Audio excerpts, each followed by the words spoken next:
El aire acondicionado del salón principal estaba programado a 18 grados, pero yo sentía el calor asfixiante de la traición, quemándome las mejillas bajo el maquillaje impecable que usé para esta noche. A mi alrededor, 200 invitados, entre socios minoritarios, prensa local y tiburones financieros, bebían champán de $500 la botella, celebrando la gala de inauguración de una nueva era que, en teoría, yo había bendecido. El tintineo de las copas de cristal de Baccarat y el murmullo de las conversaciones superficiales creaban una cacofonía que intentaba disfrazar la tensión eléctrica que vibraba en el ambiente. Yo permanecía de pie junto al buffet de mariscos, observando cada detalle con la precisión de quien ha levantado cada columna de este edificio, notando cómo las miradas de los accionistas se desviaban nerviosamente hacia el escenario, anticipando el espectáculo grotesco que mi propia sangre estaba a punto de orquestar contra mí en el día más importante de nuestra historia corporativa. Roberto, mi hijo, mi orgullo y ahora mi verdugo de 32 años, detuvo el brindis con un gesto teatral que denotaba más arrogancia que liderazgo, bajando los escalones del estrado con la pesadez de quien cree que el mundo le debe pleitesía. Su traje italiano a medida no lograba ocultar la inseguridad en sus hombros, y ese reloj de $50,000 que brillaba en su muñeca, cargado descaradamente a las cuentas de la empresa la semana pasada, parecía pesarle como un grillete de vanidad.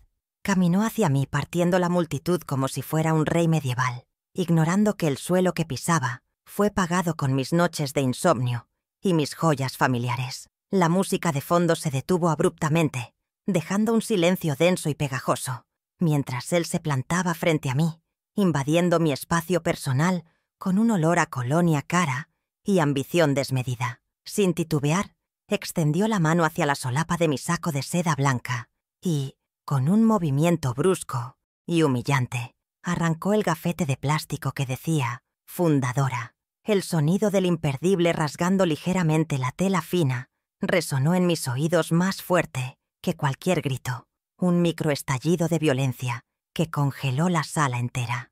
Él sostuvo la credencial en el aire como si fuera un trofeo de guerra, mostrándosela a los inversores extranjeros que nos observaban con una mezcla de horror y fascinación morbosa. No había piedad en sus ojos, solo el brillo febril de quien necesita matar al padre, o en este caso a la madre, para sentirse finalmente hombre. Yo mantuve la barbilla en alto, respirando lentamente, recordando que el autocontrol es el activo más valioso en una negociación hostil, incluso cuando el oponente es el niño que amamantaste. Roberto acercó su rostro al mío, invadiendo mi campo visual, y con una voz proyectada para que hasta el último camarero escuchara, dictó su sentencia. «Mamá, tu época de oro terminó. Ya no necesitas venir a mi empresa. Estás despedida. Seguridad te acompañará a la salida ahora mismo». Las palabras cayeron como piedras sobre el piso de mármol, cada sílaba cargada de un veneno que llevaba años acumulándose. Por el rabillo del ojo, vi a Carla, mi nuera, tapándose la boca con su copa de champán, sus ojos brillando con una risa cruel y triunfante que no se molestó en disimular. Ella había instigado este golpe, susurrando veneno en la almohada de mi hijo, convencida de que sacarme del tablero era tan fácil como cambiar la decoración de mi oficina, sin saber que el juego apenas comenzaba. En ese instante, el tiempo pareció dilatar sus segundos, permitiéndome procesar el dolor maternal y archivarlo en una carpeta mental etiquetada como irrelevante por el momento. La madre que vendió sus joyas para pagar nóminas quería llorar, pero la CEO, que sobrevivió a 3 crisis económicas, tomó el mando absoluto de mis emociones. No le daría el gusto de ver una sola lágrima, ni le regalaría el espectáculo de una mujer histérica siendo arrastrada por los guardias que yo misma contraté. Mi mente, fría y calculadora, repasó en milisegundos las cláusulas, los estatutos y las firmas pendientes que él, en su inmensa soberbia, había pasado por alto. La indignación se transformó en combustible, una energía gélida que recorrió mi espina dorsal y me permitió sonreírle con la ternura letal de quien sabe que tiene el dedo sobre el botón nuclear. Con una calma que contrastaba violentamente con su agitación, tomé el viejo gafete de sus manos y lo deposité suavemente sobre una mesa de cristal cercana. El objeto hizo un clac seco, un sonido definitivo que marcó el final de mi paciencia y el inicio de mi ofensiva. Miré a los guardias de seguridad que se acercaban titubeantes, hombres que conocían mi nombre y respetaban mi historia, y con una leve inclinación de cabeza, los detuve en seco. Luego, volví mi mirada hacia Roberto, clavando mis ojos en los suyos hasta que vi parpadear su arrogancia, y con un tono de voz sereno, casi maternal, solté la frase que detonaría su castillo de naipes. Avísale al consejo que la verdadera dueña llega en 30 minutos y trae la pluma que tú olvidaste.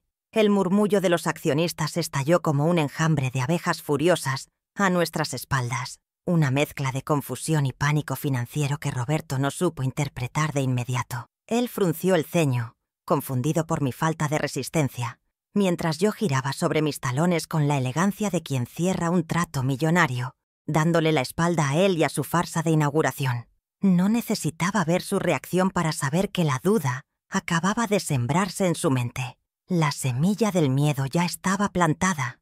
Mi amenaza no era una bravata vacía, era una notificación formal de ejecución hipotecaria sobre su ego. Y el reloj, ese juez imparcial que colgaba en la pared del fondo, se convirtió en mi único aliado visible en esa sala llena de traidores.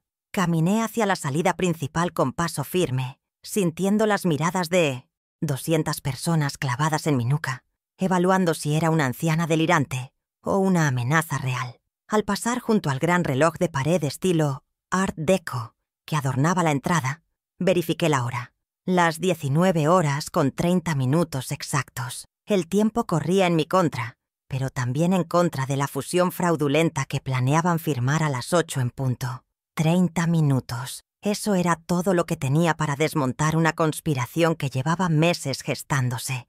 30 minutos para demostrar que la experiencia siempre vence a la arrogancia.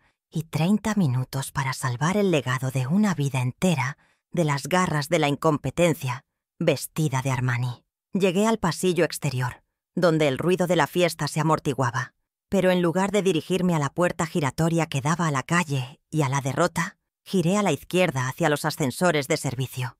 Un joven camarero me miró extrañado, esperando que la anciana despedida se marchara a llorar a su casa, pero yo presioné el botón del sótano con decisión. Las puertas de acero se cerraron frente a mí, reflejando mi imagen, una mujer de 65 años, sola, sin gafete, pero con la memoria intacta y las llaves del reino en mi cabeza. ¿Creía que me iría?, susurré para mí misma mientras el ascensor comenzaba a descender hacia las entrañas del edificio. La verdadera fiesta estaba a punto de empezar, pero no en el salón de baile, sino en la oscuridad del cuarto de servidores. El suave zumbido del ciencios ascensor descendiendo actuó como una máquina del tiempo, transportándome lejos del mármol pulido y las copas de cristal, arrastrándome hacia los cimientos sucios y dolorosos sobre los que se construyó este imperio. Mientras los números digitales del panel cambiaban, mi mente regresó a 1995, a un verano implacable que casi nos destruye antes de empezar. Recordé el olor a cartón mojado y polvo en aquel primer almacén sin ventanas, en la zona industrial. Un espacio de apenas 40 metros cuadrados que se sentía como un horno crematorio a las 2 de la tarde. El termómetro marcaba 40 grados centígrados día tras día,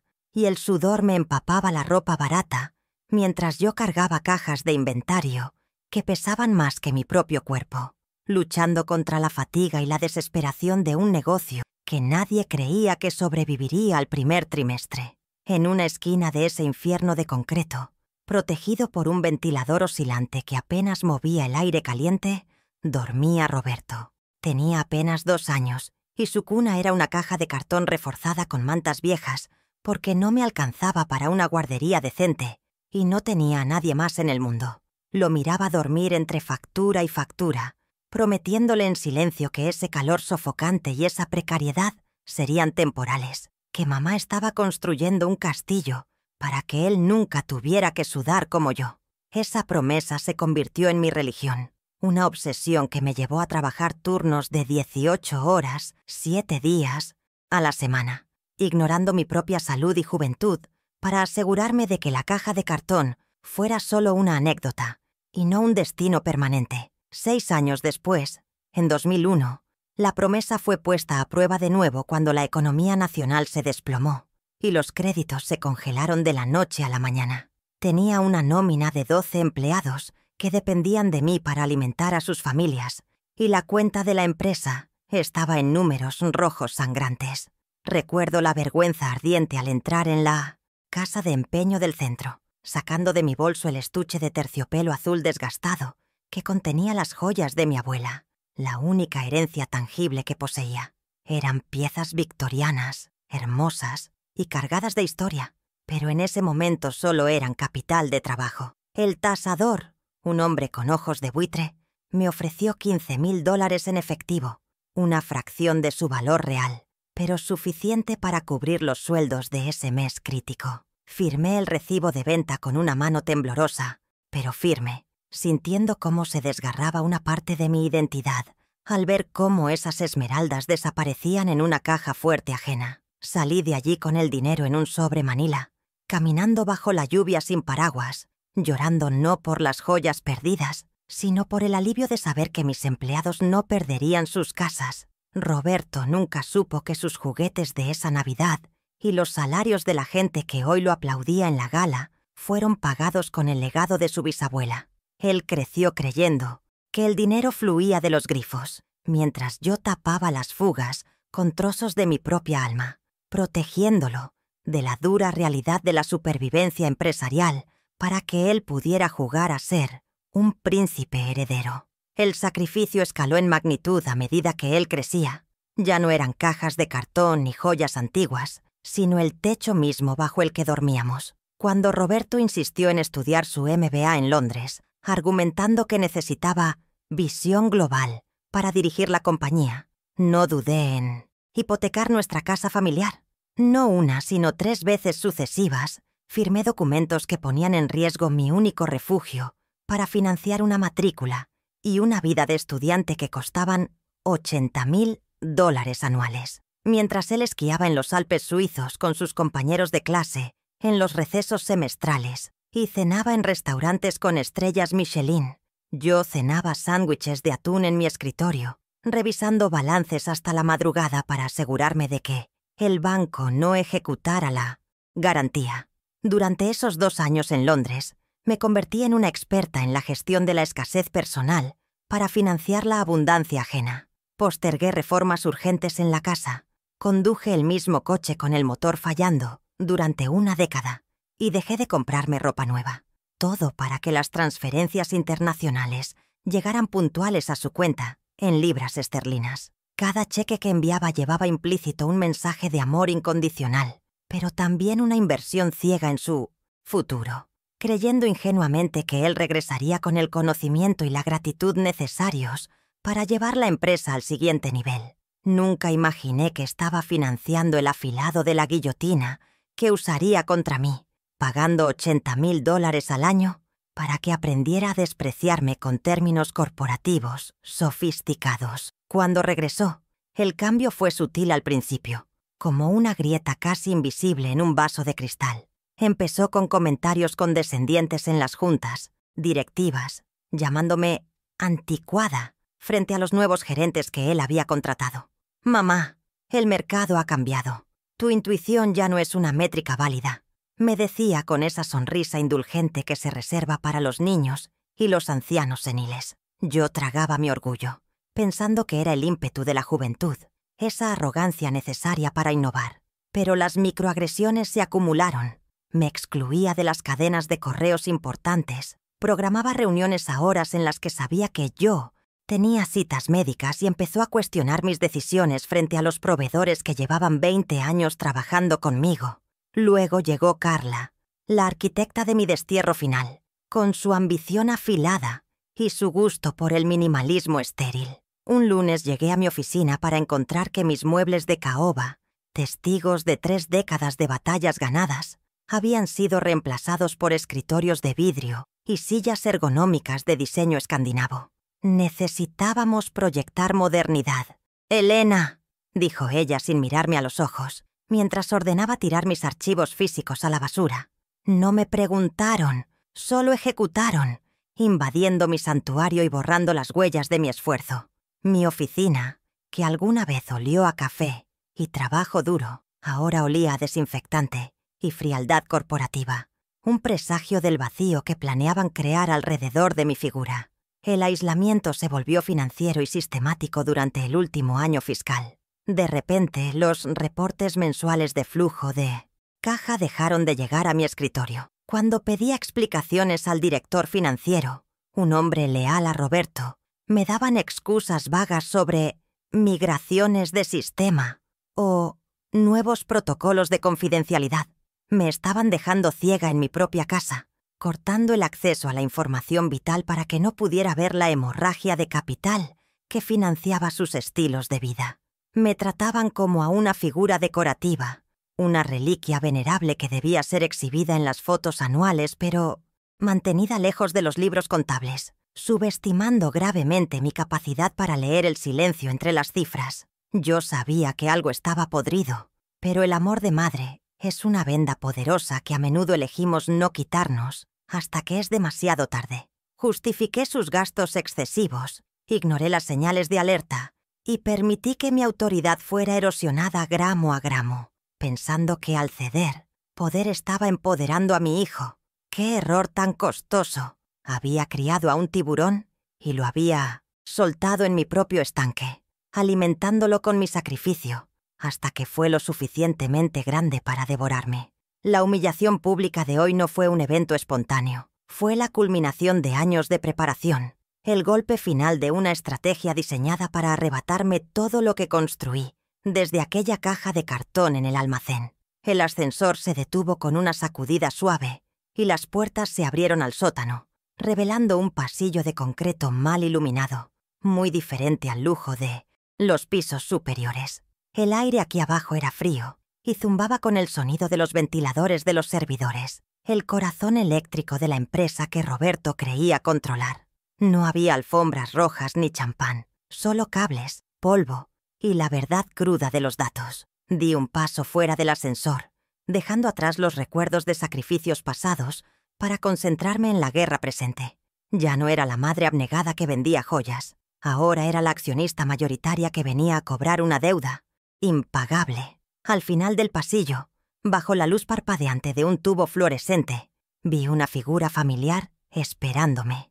Era Sofía, mi antigua asistente de 24 años, con los ojos rojos de haber llorado por su despido injusto esa misma mañana, pero sosteniendo una laptop con la determinación de un soldado leal. Ella era la única que conocía mis contraseñas de administrador global, las llaves maestras que Roberto, en su ignorancia técnica, ni siquiera sabía que existían. «¿Señora Selena?», preguntó con voz temblorosa al verme aparecer de la penumbra.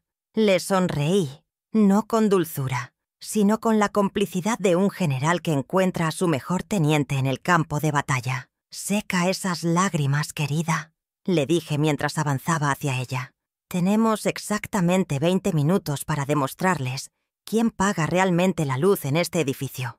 El cuarto de servidores era un búnker de hormigón y cables de fibra óptica, un santuario tecnológico donde el zumbido constante de los ventiladores industriales ahogaba cualquier pensamiento que no fuera lógico y binario. Sofía, con las manos aún temblorosas por la adrenalina del despido y la reincorporación clandestina, conectó su laptop personal al puerto de diagnóstico principal del rack número 3. La luz azul de la pantalla iluminó su rostro joven, marcado por el rímel corrido, contrastando con la oscuridad de la sala. Yo permanecía de pie detrás de ella, una sombra silenciosa, observando cómo sus dedos volaban sobre el teclado, ejecutando comandos que burlaban los firewalls que Roberto había pagado una fortuna para instalar, pero que nunca entendió cómo funcionaban. «Estamos dentro, doña Elena», susurró ella. Y esa frase simple abrió la caja de Pandora de nuestra propia empresa. Lo primero que apareció en el monitor fue el registro contable en tiempo real. una cascada de números verdes sobre fondo negro que representaba el flujo sanguíneo de mi compañía. Mis ojos, entrenados durante 40 años para detectar anomalías financieras a kilómetros de distancia, escanearon las columnas con voracidad. No tardé ni 10 segundos en notar la primera irregularidad flagrante, una serie de transferencias recurrentes etiquetadas bajo el concepto genérico de gastos de representación y logística externa. Eran montos que oscilaban entre los $15,000 y los $30,000 mensuales, cifras que no cuadraban con nuestro presupuesto operativo habitual, especialmente en un año donde supuestamente estábamos aplicando una política de austeridad severa para sanear las cuentas antes de la expansión. Le pedí a Sofía que hiciera doble clic en la partida más reciente, fechada hace apenas 3 semanas. El desglose se abrió como una herida infectada, revelando la verdad detrás del eufemismo contable. No eran fletes marítimos ni consultorías estratégicas. Eran facturas de hoteles de 7 estrellas en las Maldivas, alquileres de yates privados y cenas de $5,000 en restaurantes exclusivos de París, todo cargado a la tarjeta corporativa Black, que yo había autorizado solo para emergencias críticas. Roberto había estado viviendo como un magnate petrolero, utilizando el capital de trabajo destinado a renovar la maquinaria de la planta. Sentí una punzada en el estómago, no de dolor, sino de asco puro, ante la vulgaridad del robo. Filtrame por beneficiario final y dame el total del último semestre, ordené con voz gélida, apoyando una mano sobre el hombro de Sofía para darle firmeza. El sistema procesó la solicitud en segundos y arrojó una cifra que me hizo apretar los dientes hasta que me dolió la mandíbula. $200,450,80. $200,000 drenados de la empresa, mientras yo negociaba descuentos de centavos con los proveedores de papel para mantenernos a flote. Roberto no solo era un mal hijo, era un administrador criminal que estaba desangrando al paciente que juró proteger. Pero el dinero, aunque doloroso, era recuperable. Lo que descubriríamos a continuación demostraba una pobreza moral que no tenía arreglo. Busca en los registros de seguridad, le indiqué, recordando la mirada cómplice de Carla en la fiesta. Quiero las grabaciones de audio de la sala de juntas del mes pasado, específicamente las del viernes 13, cuando me dijeron que la reunión se había cancelado. Sofía tecleó rápidamente, accediendo al servidor de vigilancia que almacenaba no solo video, sino también audio de alta fidelidad. El archivo estaba allí, pesado y acusador. Al darle play, la voz de mi nuera llenó el pequeño cuarto de servidores, nítida y venenosa, resonando entre los racks metálicos con una claridad que me heló la sangre, más que la temperatura artificial de la sala. Ya no la aguanto, Roberto. Huele a viejo y sus ideas apestan a naftalina, decía la voz de Carla, seguida del sonido inconfundible de hielo chocando contra un vaso de cristal. En la pantalla, la forma de onda del audio subía y bajaba, dibujando visualmente la traición. Yo cerré los ojos, visualizándolos sentados en mi mesa, bebiendo mi whisky, planificando mi destrucción. «Paciencia, amor», respondía la voz de Roberto. «El borrador del traspaso está casi listo. En cuanto la vieja firme la cesión de poderes en la gala, la declaramos incompetente, legalmente». Escuchar a mi propio hijo referirse a mí como «la vieja» y hablar de mi incapacidad mental como una estrategia legal fue un golpe físico, un impacto directo al corazón, que me obligó a sostenerme del borde de la mesa. Pero lo peor estaba por venir. La grabación continuó, y la voz de Carla soltó la bomba final. «Ya tengo el folleto de ese asilo en las afueras, el descanso eterno, o algo así. Es barato y está lejos. Una vez que la encerremos ahí, vendemos el edificio de la sede central. Los desarrolladores inmobiliarios ofrecen 12 millones por el terreno. Con eso nos vamos a Mónaco y nos olvidamos de esta fábrica de mierda». Abrí los ojos de golpe. No solo querían quitarme el puesto, querían quitarme mi libertad, mi hogar y destruir el edificio que era el símbolo físico de mi vida. Querían borrarme del mapa y convertir mi legado en un condominio de lujo para financiar su exilio dorado. Esa revelación mató los últimos vestigios de la madre compasiva que quedaban en mí. Lo que quedaba ahora era pura estrategia de guerra. Guarda ese audio en 3 ubicaciones diferentes y envíalo a mi nube personal encriptada, le dije a Sofía, mi voz sonando, extrañamente, tranquila, desprovista de cualquier temblor. Ya no había vuelta atrás. Si ellos estaban dispuestos a encerrarme en un asilo barato, yo estaba dispuesta a dejarlos en la calle, sin un centavo. La piedad se había convertido en un lujo que ya no podía permitirme. «¿Qué sigue, doña Elena?», preguntó Sofía, mirándome con una mezcla de miedo y admiración. «El contrato», respondí. «Vamos a ver ese famoso papel que dicen que firmé». Accedimos a la carpeta legal compartida, donde descansaba el archivo PDF, titulado Acuerdo Traspaso, Final UTFE 4, POEPCF. Era el documento que Roberto blandía mentalmente como su espada, la base legal de su golpe de estado. Abrimos el archivo en la pantalla de 14 pulgadas. Era un documento denso, redactado con la jerga legal agresiva de los abogados costosos que Carla había contratado. Desplacé el cursor hacia abajo, pasando por las cláusulas de indemnización y los anexos de inventario, buscando el único punto que realmente importaba en cualquier contrato: la ejecución de la voluntad. Roberto estaba tan cegado por la ambición que seguramente había descuidado la burocracia, ese monstruo silencioso que vive en los detalles. Llegamos a la página 41. Todo parecía correcto: sellos digitales, fechas, nombres completos. Pero al bajar a la página 42, la última del documento, una sonrisa lobuna se dibujó en mi rostro. Allí, al final de la hoja, estaba el espacio reservado para la firma del cedente mayoritario. Estaba en blanco. No había firma digital, ni huella biométrica, ni sello notarial validado. El sistema mostraba una marca de agua gris que decía en letras mayúsculas: borrador no vinculante, pendiente de validación.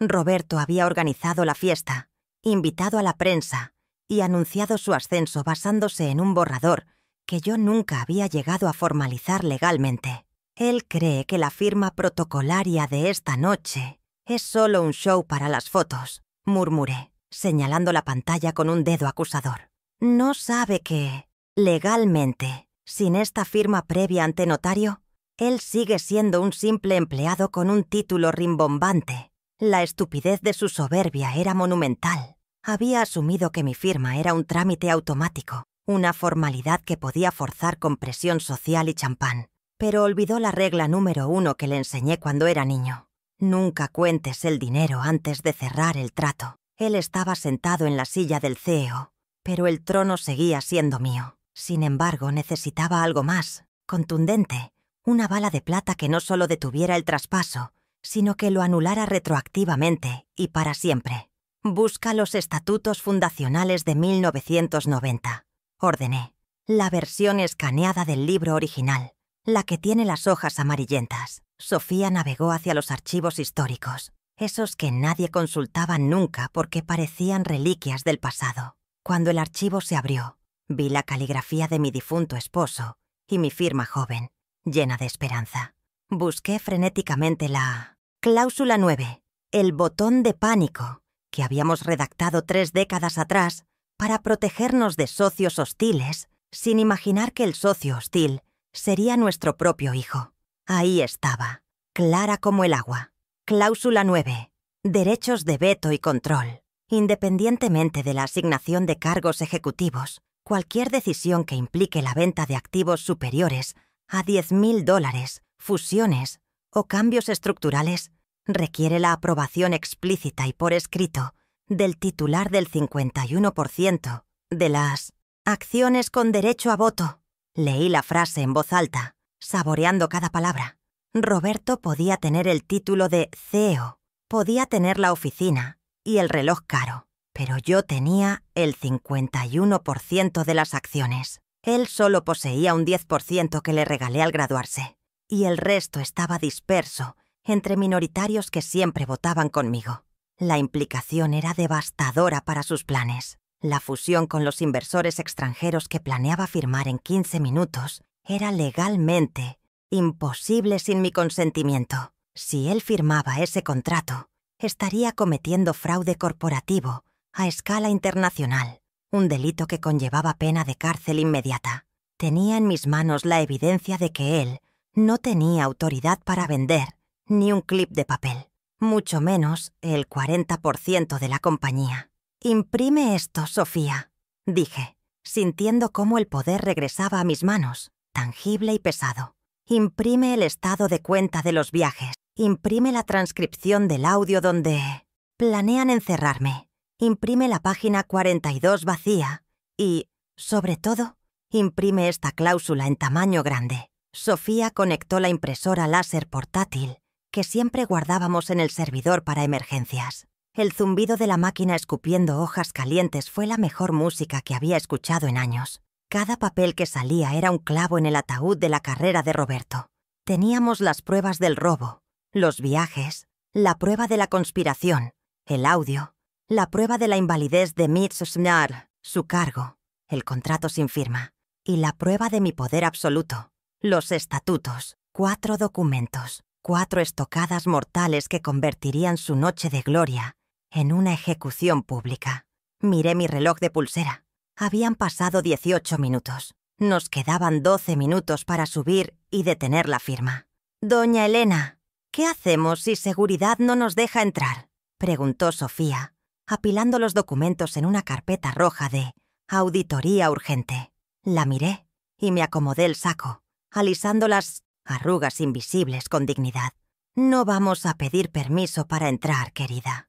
Vamos a entrar como dueñas, y si alguien se interpone, le recordaremos quién firma sus cheques». La transformación estaba completa. La madre dolida se había quedado en el ascensor. Quien saldría de ese sótano era la fundadora implacable. Tomé la carpeta roja, sintiendo su peso reconfortante. Contenía la destrucción de mi hijo, sí, pero también la salvación de mi obra de vida. Era una dicotomía cruel que solo una madre empresaria podía entender. «Envía una copia digital de todo esto al correo personal del Dr. Valdés ahora mismo», instruí como medida final de seguridad. «Quiero que el notario tenga las pruebas en su teléfono antes de que yo suba al escenario». Sofía asintió y presionó «Enviar». La barra de progreso azul avanzó rápidamente hasta llegar al 100%.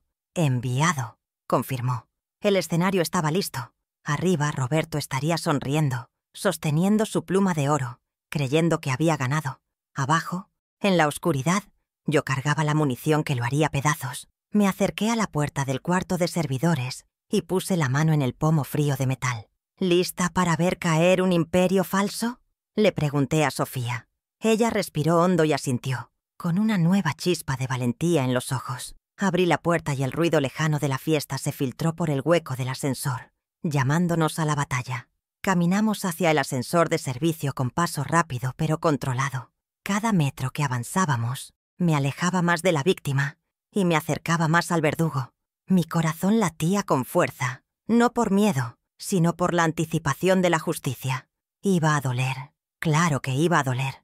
Ver la cara de mi hijo desmoronarse no sería placentero, pero era necesario. Como una cirugía para extirpar un tumor gangrenoso, el corte tenía que ser profundo y preciso para salvar el cuerpo. Al entrar de nuevo en el ascensor y presionar el botón del piso «Salón principal», vi mi reflejo en el metal pulido una vez más. Ya no veía a una anciana cansada. Veía a la mujer que había cargado cajas a 40 grados, que había empeñado sus recuerdos y que había construido un gigante de la nada. Esa mujer no iba a permitir que un par de niños malcriados le arrebataran el timón. El ascensor comenzó a subir, llevándonos hacia la luz, hacia el ruido y hacia el final inevitable. 30 segundos para llegar al lobby, anunció Sofía, mirando los números subir. «Perfecto», respondí, ajustando el cuello de mi camisa. «Es tiempo suficiente para rezar una última oración por el alma profesional de Roberto». Las puertas se prepararon para abrirse, y con ellas se abriría el infierno para mi hijo. La verdadera dueña estaba de regreso, y esta vez no traía galletas, traía una auditoría forense. Con la evidencia asegurada en la carpeta roja, el siguiente paso era cortar el suministro de oxígeno financiero que mantenía vivo el ego de Roberto.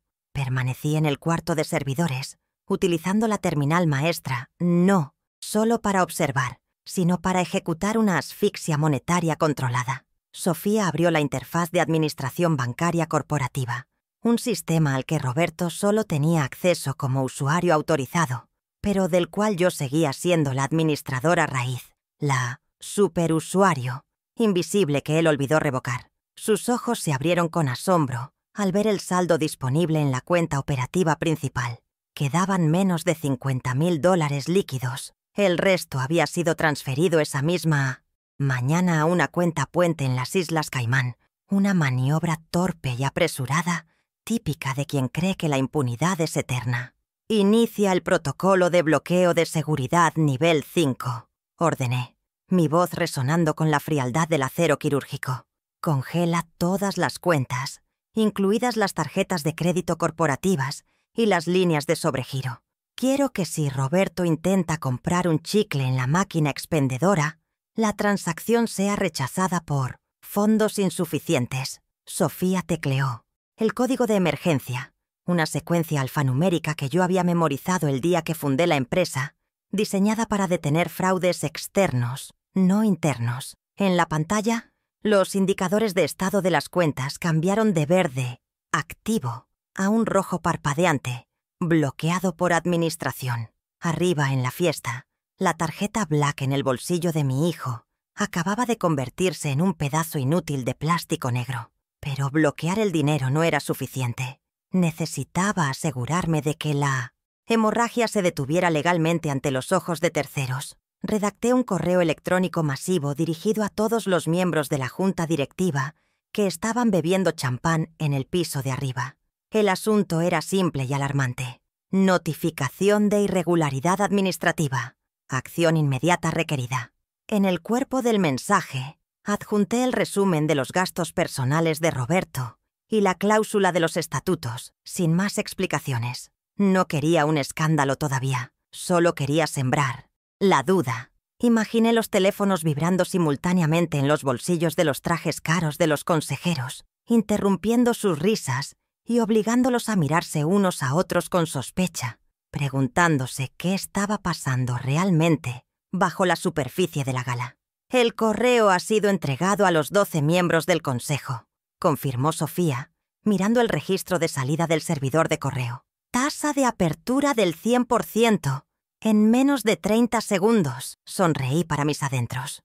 El pánico es un mensajero veloz. Ahora, mientras Roberto seguía sonriendo y estrechando manos, los hombres y mujeres que debían aprobar su fusión estaban leyendo sobre sus vacaciones en las Maldivas, pagadas con el dinero de los dividendos. Estaba erosionando su base de apoyo en silencio, quitándole el suelo bajo los pies antes de que siquiera notara el temblor. Sin embargo, esto era solo la contención de daños. Para el golpe de gracia, necesitaba la artillería pesada que solo una persona podía proveer. Saqué mi teléfono personal, un modelo antiguo pero seguro, y marqué el número directo del Dr. Valdés. Eran las 7:45 de la noche. Sabía que a esta hora él estaría cenando su sopa de verduras habitual, ajeno al caos que su antiguo cliente estaba desatando. El tono de llamada sonó 1, 2, 3 veces, estirando mis nervios como cuerdas de violín. Si no contestaba, mi plan tenía una debilidad estructural crítica. «Vamos, Antonio, contesta», susurré, golpeando suavemente la mesa con el dedo índice. Al cuarto tono, su voz grave y cansada respondió: «¿Elena? ¿Qué sucede? Deberías estar en la fiesta de tu hijo». No había tiempo para cortesías ni explicaciones largas. «Antonio, necesito que vengas a la sede central ahora mismo», dije cortando cualquier preámbulo social. «Y necesito que traigas el libro de actas original, el tomo 1, el de cuero negro de 1990. No me preguntes por qué. Solo confía en que la empresa que fundamos con mi esposo está a punto de ser vendida por partes. Si no llegas en 15 minutos». Hubo un silencio al otro lado de la línea. El silencio de un hombre inteligente procesando la gravedad de una petición inusual. Él sabía que el libro de actas físico era la Biblia de la compañía, el único registro que prevalecía sobre cualquier archivo digital en un tribunal. «¿Es Roberto?», preguntó finalmente, con la intuición de quien ha visto crecer al niño malcriado. «Sí, trae tu sello notarial». Vamos a levantar un acta de remoción esta misma noche. Salgo inmediatamente. El tráfico está pesado, pero estaré ahí en 20 minutos, prometió Valdés antes de colgar. 20 minutos. El reloj en la pantalla de la computadora marcaba las 19:48. La firma de la fusión estaba programada para las 20:00. Los tiempos estaban peligrosamente ajustados. Si Roberto firmaba a las 20:01 y Valdés llegaba a las 20:05, entraríamos en una pesadilla de litigios para anular el contrato. Necesitaba ganar tiempo, o mejor aún, necesitaba sabotear el acto mismo de la firma. Miré a Sofía, que ya estaba un paso adelante, accediendo al sistema audiovisual del salón de eventos. Tengo control de las pantallas gigantes y del sistema de sonido, doña Elena, dijo ella, anticipando mi siguiente movimiento. ¡Excelente! Vamos a preparar el escenario para mi entrada, instruí, acercándome al monitor que mostraba la interfaz del escenario. Roberto tenía preparada una presentación en PowerPoint titulada «El futuro es ahora», llena de gráficos ascendentes y palabras vacías como sinergia y disrupción. Quiero que insertes una diapositiva oculta justo antes de la lámina final de «Gracias», le dije a Sofía. Pon el logo de la empresa en rojo sangre y el texto «Auditoría forense en proceso». Y prográmala para que se active remotamente con un comando desde tu celular. Sofía tecleó rápidamente, inyectando el código malicioso en la presentación que se estaba ejecutando en vivo arriba. Era una bomba de tiempo visual esperando mi detonación. Pero la pantalla no era suficiente.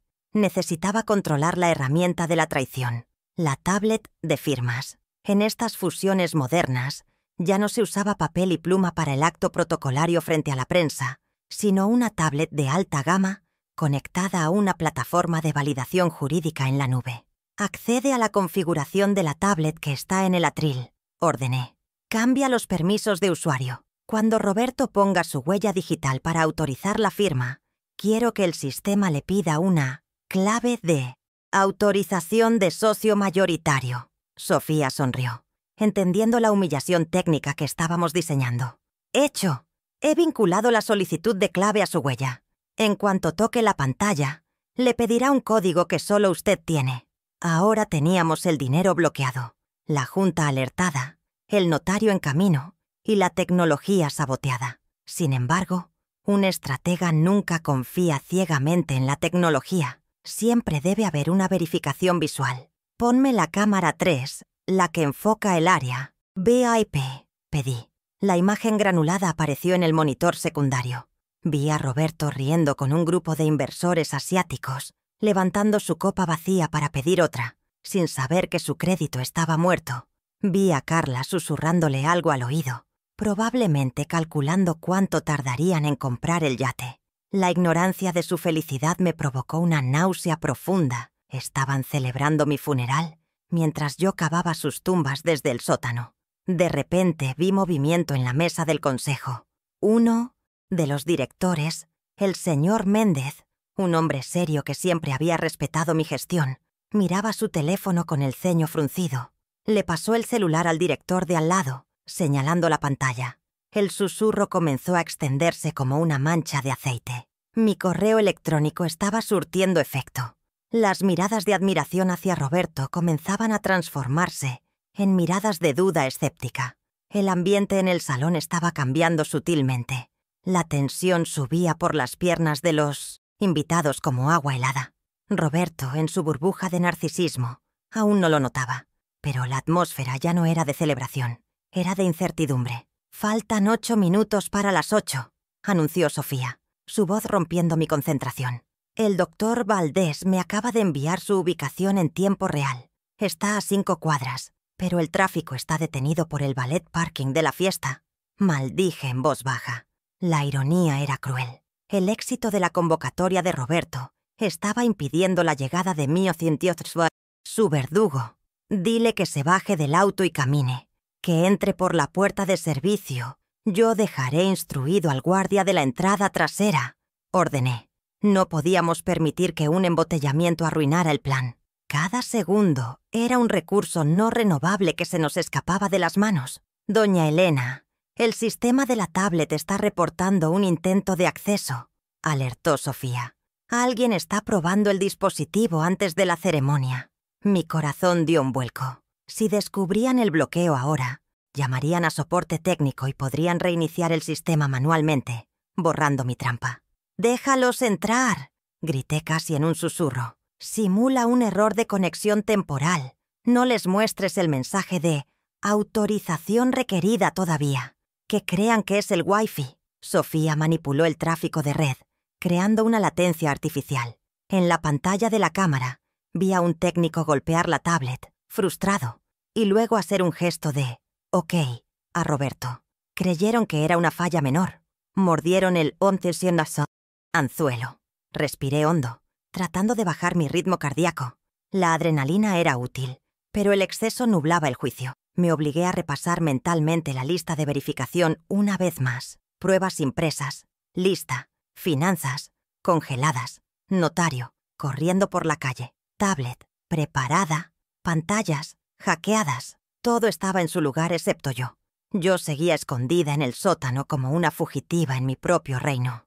Era hora de cambiar eso. Era hora de ascender, no solo físicamente, sino simbólicamente. Me alisé la falda de mi traje sastre, un acto reflejo de dignidad, y miré a Sofía. «Recoge todo. Nos vamos arriba. Tú entras por el lateral derecho, cerca de la cabina de sonido. Yo entraré por la puerta central. ¿Y si Roberto intenta detenerla con seguridad antes de que llegue al micrófono?», preguntó Sofía, expresando el miedo lógico de quien conoce la brutalidad de mi hijo. «Roberto puede controlar a los guardias nuevos de la empresa de seguridad externa», respondí, tomando la carpeta roja con firmeza. «Pero el jefe de seguridad del edificio es Ramírez. Trabajó conmigo 20 años. Él sabe quién soy. Y más importante aún, él sabe quién le pagó la operación de su hija el año pasado. La lealtad, a diferencia del miedo, es una moneda que no se devalúa con el tiempo. Confiaba en que, en el momento de la verdad, la historia pesaría más que la orden de un CEO interino de 3 horas. Salimos del cuarto de servidores, dejando atrás el zumbido reconfortante de las máquinas, para enfrentarnos al ruido caótico de la humanidad. El pasillo hacia el ascensor parecía más largo esta vez, como el túnel de salida de un estadio antes de la final. Mis tacones resonaban en el concreto, un metrónomo marcando el tiempo restante. 19:55. 5 minutos. Mientras caminábamos, mi teléfono vibró. Un mensaje de texto de Valdés. «Estoy en la puerta trasera. Ramírez me ha dejado pasar. Subo por la escalera de incendios». Sentí un alivio inmenso. La caballería había entrado en la fortaleza. Entramos al ascensor de servicio por última vez. Sofía presionó el botón del piso, salón. Mientras las puertas se cerraban, me vi en el reflejo del metal. No había rastro de la mujer humillada hacía media hora. Mis ojos brillaban con una determinación feroz. Mi postura era regia. Había recuperado mi centro de gravedad. «Recuerda, Sofía», dije mientras el ascensor comenzaba a subir. «En cuanto yo pise el escenario, tú lanzas la diapositiva de la auditoría. Ni un segundo antes, ni un segundo después. Quiero que vean la verdad justo cuando él intente mentir». El ascensor subió suavemente, piso por piso. Sótano 2, sótano 1, lobby, entrepiso. El ruido de la fiesta se hizo audible de nuevo, pero ahora sonaba diferente. Ya no era una amenaza, era mi audiencia. «Estamos listas», dijo Sofía cuando la campana del ascensor sonó, anunciando nuestra llegada. Las puertas se abrieron a un pasillo lateral oscuro, justo detrás del escenario. Podía oír la voz amplificada de Roberto, a través de los altavoces. «Amigos, socios, hoy no solo inauguramos una nueva gestión, inauguramos el futuro». Su voz sonaba segura, empapada de esa arrogancia ciega que precede a la caída.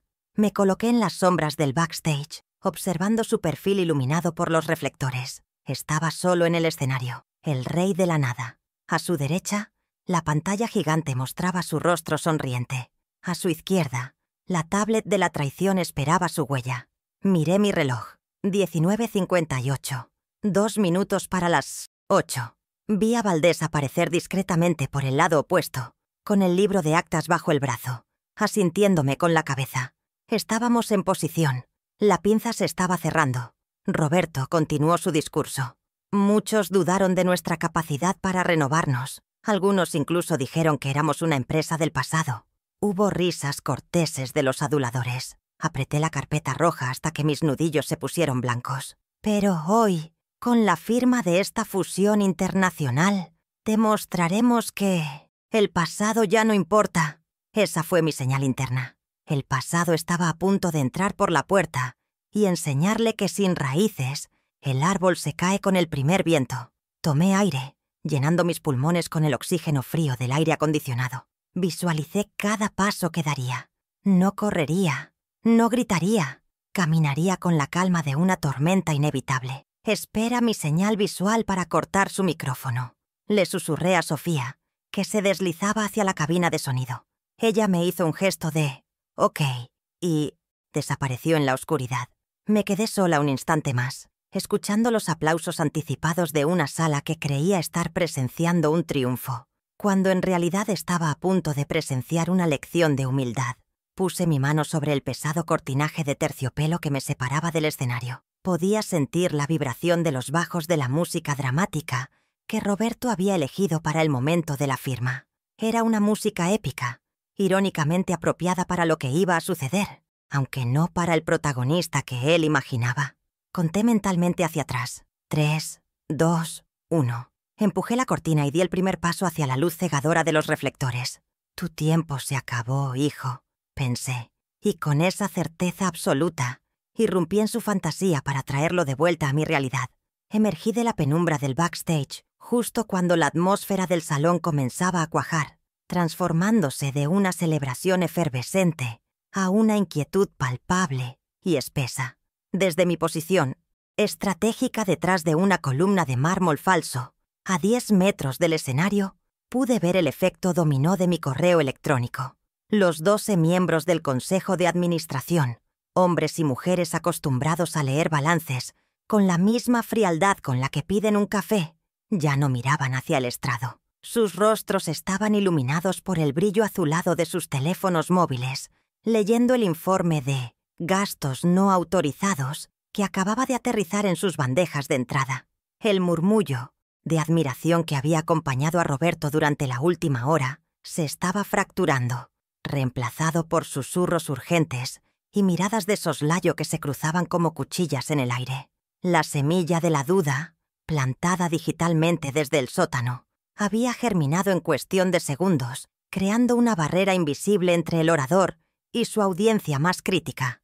Roberto, cegado por los focos de 2000 vatios que le apuntaban directamente a la cara, permanecía ajeno a la tormenta silenciosa que se gestaba en la pista de baile. Continuaba con su monólogo ensayado, lanzando frases vacías sobre sinergias disruptivas y crecimiento exponencial, gesticulando con esa confianza frágil que da la ignorancia. Al firmar este acuerdo hoy, proyectamos un valor de mercado de 50 millones para el próximo trimestre, proclamó, inflando las cifras con una desvergüenza que me revolvió el estómago. Yo sabía, y ahora el consejo también sabía, que la realidad contable era una hemorragia de $1,000,000 efectivo que apenas nos dejaría llegar a fin de mes. Verlo allí arriba, vendiendo humo mientras sus propios jefes leían sobre sus excesos en las Maldivas, me provocó una extraña mezcla de pena y repulsión. Era como ver a un actor seguir recitando sus líneas mientras el teatro se incendia a su alrededor. Entonces llegó el momento de la primera fricción técnica, el primer no que el mundo le daba a mi hijo en toda su vida adulta. Roberto se giró hacia el atril de metacrilato donde reposaba la tablet de última generación, listo para estampar su firma digital y sellar nuestro destino. Con un gesto teatral, diseñado para las cámaras de la prensa local, posó su dedo índice sobre el lector biométrico.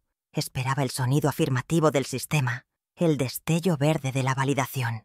En su lugar, el silencio del salón fue interrumpido por un pitido grave y disonante, un bip de error que resonó amplificado por el micrófono de solapa. En la pantalla de la tablet, invisible para el público pero clara para él, apareció el mensaje que Sofía había programado. Error 403. Autorización de socio mayoritario requerida. Acceso denegado. La sonrisa de Roberto se congeló, transformándose en una mueca de confusión genuina. Dio un paso atrás, como si el dispositivo le hubiera dado una descarga eléctrica, y miró hacia la cabina técnica con los ojos desorbitados, buscando una explicación rápida. «Parece que la tecnología está tan emocionada como nosotros», bromeó con una risa nerviosa que no engañó a nadie, intentando ganar tiempo mientras se secaba una gota de sudor que bajaba por su sien.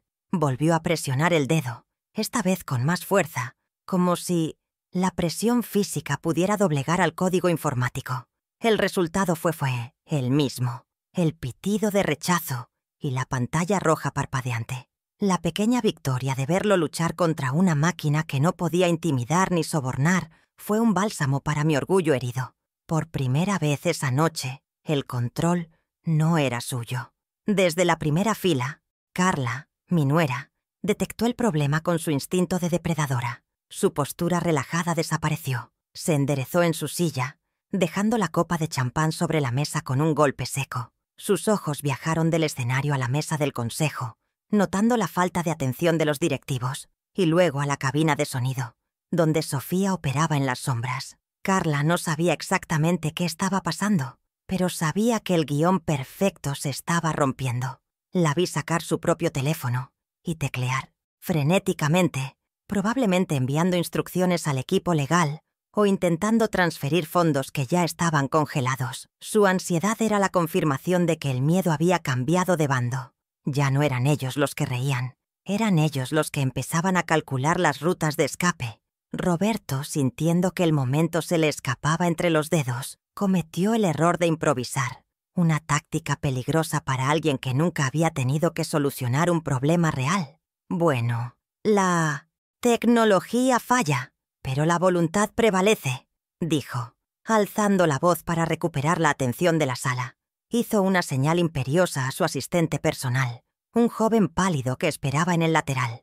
«Tráeme la copia física del contrato. Firmaremos a la antigua usanza, con tinta y papel, como lo hacían los fundadores». Mi corazón se aceleró. Si firmaba un papel frente a las cámaras y los testigos, aunque fuera legalmente cuestionable después, crearía un hecho consumado ante la opinión pública, que sería difícil de desmentir sin un litigio largo. La amenaza física del papel era un riesgo que no habíamos calculado del todo. El animal acorralado estaba buscando morder. El asistente corrió hacia el escenario con una carpeta de cuero azul, la misma que contenía el contrato fraudulento con la página 42 sin firmar. Roberto sacó su pluma Montblanc de oro, ese símbolo fálico de poder que tanto le gustaba exhibir, y le quitó la tapa con un chasquido agresivo. «Nada detendrá esta fusión», declaró, mirando desafiante a los inversores asiáticos que empezaban a murmurar entre ellos. Estaba a punto de poner la pluma sobre el papel, un acto que simbólicamente me borraría de la historia de la empresa. El tiempo de la sutileza técnica había terminado. Era el momento de la intervención física. No podía permitir que esa tinta tocara esa hoja, no mientras yo tuviera aliento en los pulmones y fuerza en las piernas. Di un paso fuera de la sombra de la columna, entrando deliberadamente en el haz de luz residual de uno de los reflectores laterales. Mi traje sastre blanco captó la luz con una intensidad casi espectral, convirtiéndome en un faro visual en medio de la penumbra del lateral. El primero en verme fue el señor Méndez, el director que había leído mi correo. Me miró, luego miró su teléfono y finalmente asintió levemente, un gesto casi imperceptible de reconocimiento y respeto. No estaba loca, no estaba senil, estaba allí, de pie, impecable y lista para la guerra. Ese pequeño gesto de validación de un igual fue el combustible que necesitaba para dar el siguiente paso. Roberto levantó la vista del papel, atraído por el movimiento en su visión periférica, y me vio. Su cara palideció bajo el maquillaje de televisión, perdiendo 3 tonos de color en un segundo. La pluma tembló en su mano, dejando una pequeña mancha de tinta negra en el mantel blanco del atril. Una mancha que se expandió como un presagio de su reputación manchada. «¿Mamá?», articuló, sin sonido, sus labios moviéndose en una pregunta incrédula. No esperaba verme allí. Esperaba que estuviera llorando en un taxi o gritando en la calle. Verme de pie, serena y a 5 metros de él, rompió su esquema mental. La sorpresa dio paso rápidamente a la ira defensiva, y su instinto de niño mimado tomó el control. «¡Seguridad!», gritó Roberto, su voz quebrándose en un gallo agudo, que el micrófono amplificó cruelmente. Señaló hacia mí con el dedo acusador, perdiendo toda compostura. «Ejecutiva, saquen a esta persona de aquí. Está interrumpiendo un evento privado». 2 guardias de seguridad contratados por la agencia externa se movieron hacia mí, obedeciendo el reflejo de la orden. Pero antes de que pudieran dar 2 pasos, una figura corpulenta se interpuso en su camino. Era Ramírez, el jefe de seguridad de la planta, un hombre de 50 años con hombros de estibador y una lealtad forjada en décadas de respeto mutuo. Cruzó sus brazos masivos sobre el pecho y negó con la cabeza, bloqueando el paso a los guardias externos sin decir una palabra. La pequeña victoria se materializó en ese acto de desobediencia silenciosa. Roberto, el CEO, daba una orden y nadie se movía. La jerarquía oficial se había desmoronado frente a la jerarquía moral. Ramírez me miró y me hizo un gesto suave con la mano, indicándome que el camino al escenario estaba libre. La audiencia, confundida por la escena de los guardias deteniéndose, comenzó a ponerse de pie, estirando los cuellos para ver quién era la mujer de blanco que había paralizado al equipo de seguridad. El susurro se convirtió en un rumor fuerte, una ola de sonido que llenó el salón. «Es ella. ¿No la habían despedido? ¿Qué está pasando?». En ese instante de caos controlado, vi movimiento en la entrada trasera del salón. El doctor Valdés acababa de entrar, visiblemente agitado por la carrera, pero aferrando contra su pecho el libro de actas original, como si fuera las tablas de la ley. Sus ojos buscaron los míos y levantó el libro en el aire, confirmando que la artillería legal había llegado al campo de batalla. Teníamos al notario, teníamos las pruebas, teníamos la atención de la sala y, lo más importante, teníamos el miedo de Roberto. La mesa estaba servida, no para una cena de gala, sino para un juicio sumario. La dinámica había cambiado irreversiblemente. Ya no era una despedida, era una confrontación. Roberto, dándose cuenta de que sus guardias no vendrían y que el contrato de papel era su única salvación inmediata, bajó la pluma hacia la hoja con desesperación, intentando firmar a toda costa antes de que yo pudiera hablar. Pero yo ya estaba en movimiento. Subí los 3 escalones del escenario con una agilidad que desmentía mis 65 años. El sonido de mis tacones marcando un ritmo de fatalidad sobre la madera hueca de la tarima.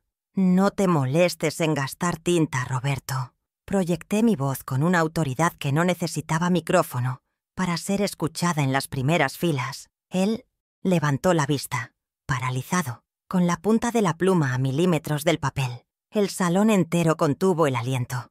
El silencio era absoluto, tenso, eléctrico. Estaba a punto de recuperar mi nombre. Tomé el micrófono del atril, ignorando la mano temblorosa de Roberto que aún sostenía la pluma en el aire, suspendida en un limbo de indecisión. El sistema de audio emitió un leve acople agudo, un chirrido eléctrico que obligó a los presentes a taparse los oídos por un segundo, rompiendo definitivamente el hechizo de la fiesta.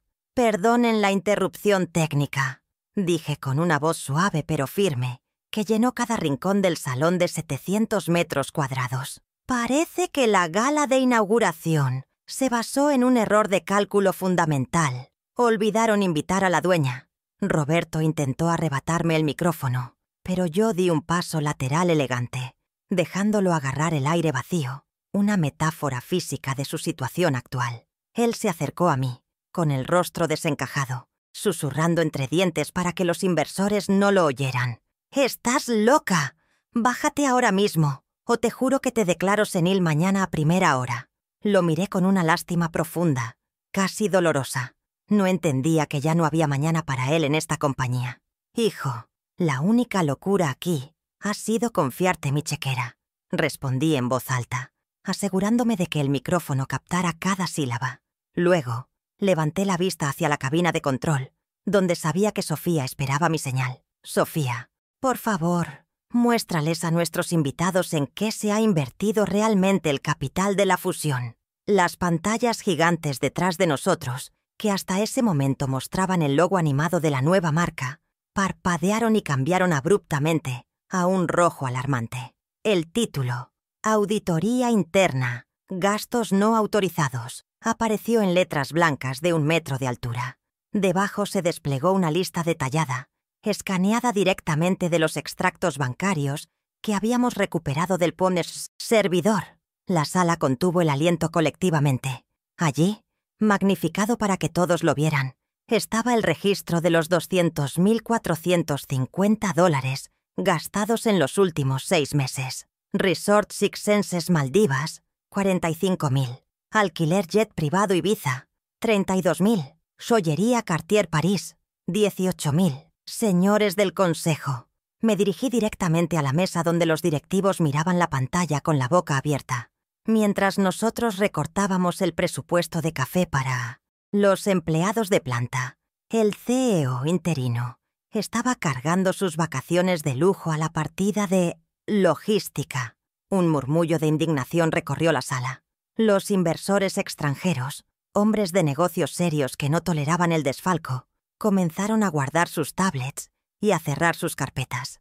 La reputación de Roberto se estaba evaporando en tiempo real, convertida en humo por la evidencia irrefutable de sus propios vicios. Roberto intentó una defensa desesperada, gritando por encima de los murmullos. Esos eran viajes de networking. Estaba buscando socios estratégicos. Ustedes no entienden cómo se hacen los negocios modernos. Su voz sonaba aguda, histérica, carente de cualquier autoridad. ¿Networking en una joyería, Roberto?, pregunté con una ceja levantada, señalando la línea del gasto en Cartier. ¿Compraste socios o compraste el silencio de tu esposa? La pregunta retórica colgó en el aire, pesada y acusadora. Carla, sentada en primera fila, bajó la cabeza, intentando hacerse invisible detrás de su bolso de diseñador, el cual, irónicamente, probablemente también había sido pagado por la empresa. Pero el dinero se recupera, continué, cambiando mi tono a uno más sombrío. La lealtad, sin embargo, es un activo que una vez liquidado, no tiene retorno. Hice una segunda señal hacia la cabina. Sofía, el audio del 13 de noviembre, por favor. La pantalla cambió a una visualización de ondas sonoras. El silencio en el salón se hizo absoluto, sepulcral. Se escuchó el sonido estático de una grabación de seguridad, y luego, la voz inconfundible de Carla llenó el espacio, nítida y cruel. En cuanto la vieja firme, la mandamos al asilo. Vendemos el edificio. Nos vamos a Mónaco. El impacto fue visceral. Escuché un grito ahogado de una de mis viejas amigas en la mesa 5. Los socios miraron a Carla y a Roberto con una mezcla de horror y asco. Ya no se trataba de negocios, se trataba de un matricidio moral planificado con frialdad. Roberto se quedó paralizado, con la boca entreabierta, incapaz de negar la grabación. Su plan secreto, discutido en la intimidad de mi propia sala de juntas, estaba siendo transmitido a las 200 personas más importantes de su círculo social. La máscara de hijo renovador se había caído, revelando al conspirador ingrato que había debajo. «No me voy a ningún asilo, Carla», dije, mirando directamente a mi nuera, que ahora lloraba lágrimas de cocodrilo. «Y este edificio no se vende, porque para venderlo necesitan una firma que no tienen». Me giré hacia los inversores extranjeros, que parecían listos para huir de la escena del crimen. «Señores, antes de que consideren poner un centavo en esta fusión, deben conocer la cláusula 9 de nuestros estatutos fundacionales». En la pantalla apareció el documento antiguo, con la cláusula resaltada en amarillo brillante. Leí el texto legal de memoria, sin necesidad de voltear. Cualquier fusión o venta de activos requiere la aprobación escrita del vicepresidente, titular del 51% de las acciones. Y por si las matemáticas no son su fuerte, añadí, sacando un documento certificado de mi bolsillo interior. Yo sigo teniendo el 51%. Roberto solo tiene el 10%. Su firma en ese contrato no vale más que el papel mojado. Los inversores se pusieron de pie, indignados. El líder de la delegación asiática habló en un inglés cortado pero claro. Esto es fraude. Nos dijeron que él tenía control total. Nos vamos. Roberto, viendo cómo su trato de $50 millones salía por la puerta, perdió los estribos completamente. Agitó la carpeta azul que su asistente le había traído. «Mienten. Tengo el traspaso. Ella firmó el traspaso de poderes. Es legal». Estaba aferrándose a una mentira técnica con la desesperación de un náufrago. «Muéstrales la página 42, hijo». Lo desafié con una calma glacial. «Ábrela. Que todos vean mi firma». Él abrió la carpeta con manos torpes, buscando la página final, para mostrársela a las cámaras, convencido en su delirio de que la firma aparecería mágicamente. La cámara de la transmisión en vivo hizo zoom sobre el documento que Roberto sostenía. La imagen se proyectó en las pantallas gigantes. Una línea de firma vacía, blanca, inmaculada, borrado no vinculante. Se leía en la marca de agua. La realidad lo golpeó como un mazo. No había firma. Nunca la hubo. Él había organizado una coronación sin tener la corona. «Olvidaste leer la letra pequeña, Roberto», dije, acercándome a él hasta quedar cara a cara. La transferencia de acciones estaba condicionada a un año de gestión impecable, y tu prueba acaba de terminar con una calificación de reprobado. En ese momento, el doctor Valdés subió al escenario. Su presencia, con su traje gris anticuado y el pesado libro de actas bajo el brazo, aportó la gravedad final que la escena requería. No necesitaba micrófono. Su autoridad emanaba de 40 años de fe pública. Abrió el libro sobre el atril, empujando la tablet inútil a un lado, y estampó su sello notarial con un golpe seco que resonó como un veredicto. «Siendo las 20:10», proclamó con voz solemne, «doy fe de que la Junta de Accionistas Mayoritaria ha revocado los poderes de Roberto Martínez como CEO por causa justificada de deslealtad administrativa y malversación de fondos». Roberto retrocedió, tropezando con sus propios pies. «No pueden hacerme esto. Soy el CEO, soy el dueño», balbuceaba, regresando a un estado casi infantil. «Eras un empleado, Roberto», corregí, sintiendo cómo se rompía el último vínculo profesional entre nosotros. «Y estás despedido». Hice un gesto a Ramírez, el jefe de seguridad, que esperaba al pie de la escalera.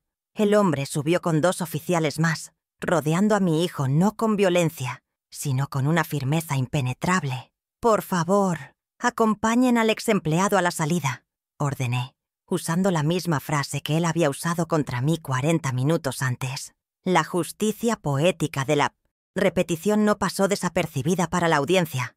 Ramírez tomó a Roberto suavemente por el codo. «Vamos, señor Roberto, no haga esto más difícil», le susurró el guardia. Roberto intentó zafarse, pero la fuerza de la realidad era superior a su resistencia física. Estaba derrotado, expuesto y solo. «Un momento», dije antes de que lo bajaran del escenario. Me acerqué a él y extendí la mano con la palma abierta. «Las llaves del coche corporativo. El Mercedes es para uso exclusivo de ejecutivos en Minos de funciones». Roberto me miró con odio puro, los ojos inyectados en sangre, pero sacó la llave electrónica de su bolsillo y la dejó caer en mi mano. Era el símbolo de su estatus, su juguete favorito, y entregarlo le dolió más que la pérdida del salario. «Y el reloj», añadí, señalando la pieza de $50.000 en su muñeca. «Fue comprado con la tarjeta de la empresa la semana pasada. Es un activo corporativo, no un regalo personal». Hubo un jadeo en la audiencia ante la brutalidad de la recuperación de activos. Roberto se desabrochó el reloj con movimientos bruscos, casi arrancándose la piel, y lo golpeó contra el atril. «Tómalo, quédate con todo. Eres una vieja vara», escupió. «No, Roberto», respondí, tomando el reloj y limpiando la esfera con mi pulgar. «Soy una empresaria responsable, algo que tú nunca llegaste a ser». Le di la espalda, señalando a los guardias que se lo llevaran. Lo vi ser escoltado a través del pasillo central, caminando entre las mesas de las personas que antes lo adulaban y que ahora apartaban la mirada avergonzadas. Carla corrió tras él, con los tacones resonando desordenadamente, intentando salvar lo que pudiera del naufragio. El salón quedó en un silencio aturdido, solo roto por el zumbido de los servidores en mi mente. Me quedé sola en el centro del escenario, rodeada de pantallas rojas y miradas expectantes. Había desmantelado a mi propio hijo en vivo y en directo, recuperando mi empresa pieza por pieza. El dinero, el coche, el reloj y, sobre todo, el respeto. Respiré hondo, sintiendo el peso de la corona volver a mis sienes. No era una victoria feliz, pero era una victoria necesaria. «Señores», dije al micrófono, recuperando la compostura perfecta, «la verdadera fiesta empieza ahora. El bar queda abierto, pero esta vez invito yo y pago con mi propio dinero». La gala se disolvió no con el estruendo de una fiesta que termina, sino con la solemnidad de un juicio que ha dictado sentencia. Los invitados, esos mismos que horas antes bebían el champán pagado por mi hijo con dinero ajeno, se acercaron a despedirse con un respeto renovado, casi temeroso, estrechando mi mano con una firmeza que no me ofrecían desde hacía años. El doctor Valdés permaneció a mi lado hasta que el último coche abandonó el estacionamiento, revisando conmigo las actas notariales sobre una mesa manchada de canapés olvidados, asegurándose de que el blindaje legal fuera impenetrable. Cuando las luces del salón finalmente se apagaron, quedamos solo el eco de la música y yo, de pie en el centro de mi imperio recuperado. No sentí euforia, sino la paz profunda y agotadora que siente el capitán de un barco después de atravesar una tormenta perfecta y llevar la nave a puerto seguro, sabiendo que las reparaciones comenzarían al amanecer. A la mañana siguiente llegué a la oficina a las 7 en punto, como lo había hecho durante los últimos 30 años, pero esta vez el aire se sentía diferente, más limpio. Ramírez, el jefe de seguridad, me recibió en la puerta giratoria con un saludo militar y una sonrisa cómplice, informándome que las nuevas directrices de acceso ya estaban cargadas en el sistema. El señor Roberto intentó ingresar al estacionamiento a las 6 de la mañana. Doña Elena me reportó con voz neutral. Le informamos que su pase había sido desactivado y que sus pertenencias personales serían enviadas por mensajería a su domicilio. Se fue sin protestar, aunque golpeó el volante un par de veces. Asentí en silencio. Era la primera vez en su vida que Roberto encontraba una puerta cerrada que sus apellidos no podían abrir. Una lección de física elemental. Los muros de la realidad son más duros que los caprichos del ego. Subí al piso ejecutivo y lo primero que hice fue convocar a un equipo de mantenimiento para purgar mi oficina de la influencia estética de Carla. Ordené sacar los muebles de vidrio incómodos y las decoraciones minimalistas que hacían que el lugar pareciera una clínica dental. En su lugar, hice traer de vuelta mi viejo escritorio de caoba, ese mueble sólido y rayado que había soportado el peso de 1000 contratos y que mi nuera había desterrado al almacén del sótano. Al sentarme de nuevo en mi silla de cuero, sentí cómo la ergonomía del poder se realineaba con mi columna vertebral. El olor a madera y café recién hecho volvió a llenar el espacio, desplazando el aroma artificial a ambientador caro que ellos habían impuesto. Mi santuario estaba restaurado, y con él, mi claridad mental para dirigir. La primera orden ejecutiva del día fue formalizar el ascenso de mi aliada más valiosa. Llamé a Sofía a mi despacho, quien entró tímidamente, todavía esperando ser regañada por haber hackeado el sistema audiovisual la noche anterior. «Siéntate, Sofía», le dije señalando la silla frente a mí. «A partir de hoy, dejas de ser asistente. Te nombro gerente de operaciones interina, con un aumento salarial del 40% y acceso total a los libros». Ella abrió los ojos, desmesuradamente, tartamudeando un agradecimiento. «No me des las gracias», la corté suavemente. «Demostraste más lealtad y competencia técnica en 1 hora que mi hijo en 5 años. Necesito gente que sepa proteger esta empresa, no gente que sepa gastarla». Le entregué su nuevo contrato, y al verla firmar, supe que el futuro de la gestión estaba, por primera vez, en manos seguras. En cuanto a Roberto, las consecuencias financieras fueron tan quirúrgicas como había prometido. Instruí al Departamento de Finanzas para que cancelaran no solo sus tarjetas corporativas, sino también el pago de su seguro médico privado y la asignación mensual que recibía del fideicomiso familiar. Se acabó la red de seguridad. Si quería comer, tendría que trabajar. Si quería enfermarse, tendría que hacer fila en la seguridad social o pagar su propia póliza. Me dolió, por supuesto. Mi instinto maternal gritaba que le enviara un cheque, pero mi instinto de maestra sabía que el hambre es el único maestro, que la soberbia respeta. Le estaba regalando la oportunidad de construir su propio carácter, algo que le había negado al darle todo, demasiado fácil, desde la cuna. Carla intentó contactarme al mediodía, enviando mensajes de texto largos y llenos de excusas, culpando a Roberto de todo y tratando de posicionarse como una víctima circunstancial. No respondí.